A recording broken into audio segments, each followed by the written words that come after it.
Before smart fridges and silent induction hobs, British kitchens were noisy, warm and full of life. From the 1960s through to the 1990s, they were the heart of the home, where families gathered, recipes were passed down, and the smell of a Sunday roast lingered for hours. But walk into a modern kitchen today, and many of those familiar sights and sounds have vanished. So let's rewind the clock and rediscover 10 things you'll rarely see in British kitchens anymore, a nostalgic journey through the everyday items that once defined family life. Step into a British kitchen of the 60s or 70s, and the first thing that hits you isn't the food, it's the decor. Formica tables, with their colourful laminated tops and shiny chrome legs, sat proudly in the centre of the room.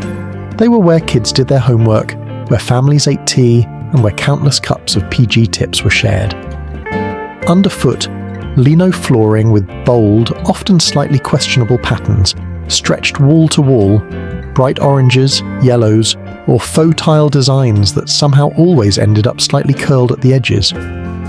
Many homes had serving hatches between the kitchen and dining room, a small sliding window where plates would be passed through like a mini restaurant. And above it all, net curtains, patterned wallpaper, and perhaps a set of flying duck ornaments on the wall, iconic touches that made every kitchen feel lived in and unmistakably British. The furniture wasn't sleek, it wasn't minimalist, but it was warm, practical, and utterly memorable.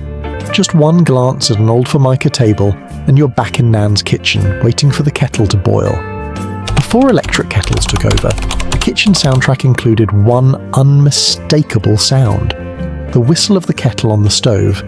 Every home had one perched on the hob, filling the kitchen with steam, and that rising, high-pitched note that meant it was time for a cuppa. You'd strike a match to light the gas, adjust the flame, and wait patiently. There was no quick boil button, just time, and when that whistle finally started, it cut through the house like a little trumpet, summoning everyone to the kitchen. Cooking itself was often done on gas cookers with manual ignition, sometimes using the classic match trick when the spark broke. The blue flame was part of everyday life, so familiar that most people didn't give it a second thought. The stove wasn't just an appliance, it was the centre of activity. Tea brewing, soup simmering, Sunday roast slowly crisping in the oven below. These moments, waiting for the kettle, warming your hands on the hob, stitched family routines together in ways that today's silent, automated kitchens rarely do. Step into a British kitchen between the 60s and 80s, and you'll find gadgets that defined a generation.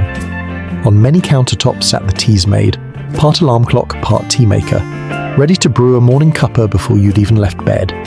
It wasn't just convenient, it was a small piece of domestic magic. In the corner, you might hear the rhythmic hum and slosh of a twin-tub washing machine. These were a far cry from today's silent front-loaders. You'd fill one tub to wash, another to rinse, and manually move clothes between the two. It was noisy, messy, and somehow part of the soundtrack of daily life. Every Sunday roast had its own special assistant, the electric carving knife. With its buzzing blades and heavy handle, it sliced through meat with a futuristic flair that made Dad feel like a chef. Then there were the Kenwood chefs and mix masters, the pride of countless households. These sturdy, pastel-toned machines churned out cakes, meringues and trifles, often staying in families for decades. And let's not forget pressure cookers, hissing loudly on the hob, filling the kitchen with steam and the smell of stew. These gadgets weren't sleek or wireless, but they were built to last, and they made the kitchen feel alive with sound and purpose. Before plastic took over, glass milk bottles were the norm. Every morning, the clink of bottles on the doorstep signalled the milkman's visit. You'd bring them in, wipe off the condensation, and pop them straight in the fridge, or the pantry if space was tight. Speaking of pantries, most kitchens had a larder or pantry, a cool cupboard tucked away where staples were stored. Flour in tins, sugar in jars, preserves lined up like soldiers. Massive American-style fridges were rare. You simply didn't need one. Inside cupboards, families stacked Tupperware towers, pastel lids, matching bases, sometimes a little warped from years of use. These were the heroes of leftovers, lunch boxes and packed picnics, and groceries, often wrapped in paper bags tied with string or placed loose into baskets. The rustle of paper was part of every weekly shop. Long before the crinkle of plastic took over, These storage methods weren't just practical. They were part of daily rhythms: the milkman's visit, the pantry door creaking open, the Tupperware pop as you sealed the lid. Tiny sounds that made kitchens feel alive. Before search engines and viral TikTok hacks, families turned to handwritten recipes and cookbooks. Every kitchen drawer had a stash of recipe cards, splattered with flour, stained with gravy, and written in looping handwriting that told you exactly whose dish it was. Cookbooks like Biro, Marguerite Patten, or the Dairy Book of Home Cookery were kitchen bibles, dog-eared, bookmarked, and passed down through generations. Inside, you'd often find little notes: add more sugar, or mum's way, better. These recipes weren't just instructions, they were family heirlooms. A trifle made exactly like Nan's. A Christmas pudding that appeared every year, unchanged. A shepherd's pie scribbled on the back of an envelope and stuck to the fridge. In an age before Pinterest boards, the recipe tin or drawer was the heart of culinary tradition. And when someone says, "I still make my grand's cake," they're really talking about a piece of family history written in biro. Cooking in a British kitchen between the 60s and 90s wasn't about speed, it was about ritual. Gas cookers dominated, often needing a match to spark the flame. You'd hear that familiar click-click whoosh as the hob came to life, followed by the blue glow that meant dinner was on its way. Sunday roasts were the crown jewel. The oven would hum for hours, roasting meat until the house filled with that unmistakable smell. Bisto gravy, oxo cubes, and instant mash were staples on the side, bubbling away in saucepans. And for midweek meals, fish fingers with peas and chips, or boiled veg with lashings of gravy, were everyday favourites. Food was served in Pyrex dishes and casserole bowls, passed down the table with oven mitts and a casual, "Careful, it's hot." And tucked nearby there was always a cookbook propped open, or a recipe card resting against a sugar jar, guiding the process. Cooking wasn't silent. It hissed, bubbled, and whistled. And for many families, those sounds became part of home itself. Long before open-plan living, the kitchen table was the centre of family life. It wasn't just where meals were eaten, it was where kids did their homework, where bills were paid, and where family conversations happened, from the everyday to the life-changing. In the evenings, the radio would often hum softly in the background, BBC or local stations with news, music, or Terry Wogan's warm voice filling the air. Notices, shopping lists, and family reminders were pinned to corkboards or stuck to the wall with blue tack, creating a living timeline of daily routines. After dinner, the washing up was done by hand, often with a queue forming at the single sink. Someone washed, someone dried, and someone tried to sneak away.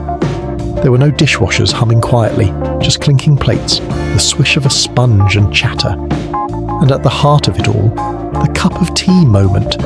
Someone would put the kettle on, and for a few minutes everyone paused. It was the simplest ritual, but it anchored the day. Open any retro kitchen cupboard, and you'd find a treasure trove of vintage packaging, designs that defined the era. Cereal boxes with games on the back, golden syrup tins with their famous green and gold labels, Bovril jars, Bird's custard tins, and metal biscuit tins stacked with buttons, sewing kits, or just more biscuits. Paper-wrapped groceries were the norm, from butcher's paper around meat to string-tied loaves of bread. Crisp packets had a different crinkle. Tins had weight. Labels were simple, sometimes slightly faded, but instantly recognizable. And then there were the brands that disappeared. Names you might not have thought about in years, but that bring a rush of memory when you see them. Products that lined every pantry and fridge, now vanished or redesigned beyond recognition. These packages weren't just containers, they were part of the kitchen's identity. Seeing one today is like opening a time capsule, a flash of colour and typography that takes you straight back to childhood. Step into a British kitchen from decades past, and before you saw anything, you heard it and smelled it. The whistle of the kettle, the steady tick of the gas hob, the clatter of plates as dinner was laid out. Radios hummed softly in the background. Pressure cookers hissed like steam trains, and every now and then, a timer bell would chime, signalling the roast was ready. And the smells, they lingered. Roast beef on Sundays, boiling cabbage, fried onions, freshly baked bread, or that unmistakable sweet hit of bird's custard bubbling away on the stove. These weren't fleeting aromas, they clung to curtains, coats, and memories alike. Even decades later, One whiff of gravy or bacon on the hob can transport you straight back to your childhood kitchen. It wasn't about air fresheners or scented candles. It was about real, lived-in smells that told the story of daily life. Beyond the objects and decor, kitchens had rhythms, patterns that shaped daily life. In many families, Mum ruled the kitchen. She cooked, cleaned, and orchestrated mealtimes with efficiency. Dad might carve the roast or fix the leaky tap, but the kitchen was her domain. Kids had their roles too, laying the table, fetching things from the pantry, or drying dishes after dinner. Visitors were offered tea almost before they'd taken off their coats, and Sunday meant everyone, grandparents, cousins, neighbours, gathering around for a shared meal. Those clear roles and rituals have faded with time. Kitchens are different now, sleeker, quieter, more individual. But back then, they were choreographed spaces where everyone knew their part. British kitchens from the 60s to the 90s were more than places to cook. They were the heart of the home. From Formica tables and whistling kettles to Pyrex dishes and Tupperware towers, every corner told a story. Many of these things have vanished, but the memories remain. Every clink of a teaspoon, every whiff of gravy, every tune from the radio. Which do you remember most? Share your memories in the comments. If this trip down memory lane warmed your heart, don't forget to like, subscribe, and share. Because while the gadgets have changed, the feeling of home never does.